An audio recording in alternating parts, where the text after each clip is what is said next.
Hello sa inyo mga isa. So, nandito tayo ngayon sa Orion. So, magpapalagay tayo ng Sigma fog light. Yung pinakamura nila dito.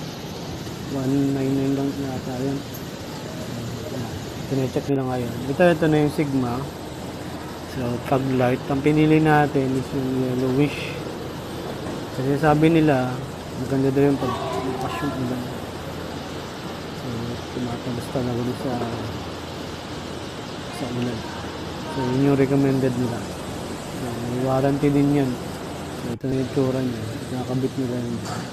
So, yun yung pinakakulay. So, yellowish yung pinili natin. So, pinatesting natin.